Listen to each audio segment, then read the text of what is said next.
નમસ્કાર દર્શક મિત્રો, સિનોર સમાચારમાં હું મેઘા અગ્રવત આપનું હાર્દિક સ્વાગત કરું છું। આપ જોઈ રહ્યા છો સિનોર સમાચાર। નજર કરીએ આજના સમાચાર પર। સરદાર વલ્લભભાઈ પટેલની 150મી જન્મજયંતિના ભાગરૂપે શિનોર ખાતે ભવ્ય લોક ડાયરો યોજાયો હતો, જેમાં વડોદરા જિલ્લા ભાજપ પ્રમુખ રસિકભાઈ પ્રજાપતિ, શિનોર એપીએમસી ચેરમેન સચિનભાઈ પટેલ સહિતના ભાજપના આગેવાનો અને હોદ્દેદારો ઉપસ્થિત રહ્યા હતા।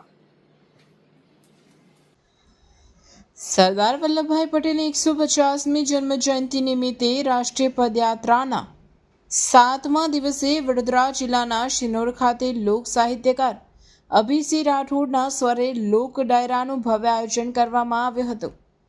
આ લોક ડાયરામાં વડોદરા જિલ્લા ભાજપ પ્રમુખ રસિકભાઈ પ્રજાપતિ, શિનોર તાલુકા ભાજપ પ્રમુખ સંકેત પટેલ, શિનોર એપીએમસી ચેરમેન સચિન પટેલ, પૂર્વ શિનોર તાલુકા ભાજપ પ્રમુખ સીએમ પટેલ સહિત શિનોર તાલુકાના ભાજપના આગેવાનો, હોદ્દેદારો તેમજ ગામડાઓના લોકો મોટી સંખ્યામાં ઉપસ્થિત રહ્યા હતા।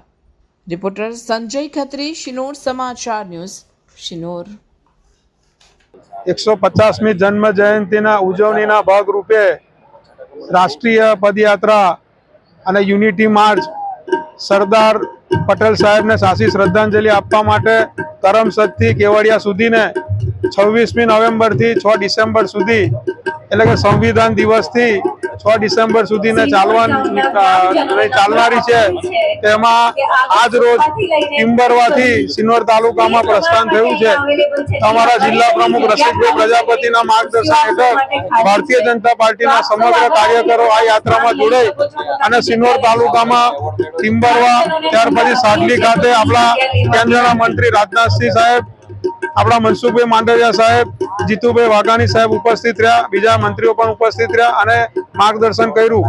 આજે જ્યારે યાત્રા સિનોર ખાતે આવી છે તો વિશાળ સમૂહમાં જનમેદની એકત્ર થઈ અને આ યાત્રાને સફળ બનાવવા માટે જ્યારે આજે અહીં લોક ડાયરાનું આયોજન થયું છે, સરદાર સાહેબની જીવનની ઝાંખી સ્વરૂપ નાટકનું પણ આયોજન થયું, તો એમાં પણ ગામ લોકો જોડાયા અને આવતીકાલે ફોફડિયા ખાતે સભાનું આયોજન છે। ત્યાર પછી પોઈચા અને પછી નર્મદા જિલ્લામાં યાત્રા પ્રવેશ કરનાર હોય તો ભારતીય જનતા પાર્ટીના કાર્યકરો હજુ પણ મોટી સંખ્યામાં યાત્રામાં જોડાય એવી સૌ ભારતીય જનતા પાર્ટી વડોદરા જિલ્લા તરફથી આશા રાખીએ છીએ। અને આ તકે ખાસ આખી યાત્રાનું લાયસન્સ કરનારા અનિલભાઈ રાતડિયા સાહેબ પણ અમારી સાથે ઉપસ્થિત છે, તો એમનું પણ સિનોર તાલુકામાં અમે હાર્દિક સ્વાગત કરીએ છીએ અને સાથે સાથે સમગ્ર સિનોરની જનતાનો પણ આ તકે ભારતીય જનતા પરિવાર તરફથી આભાર વ્યક્ત કરીએ છીએ।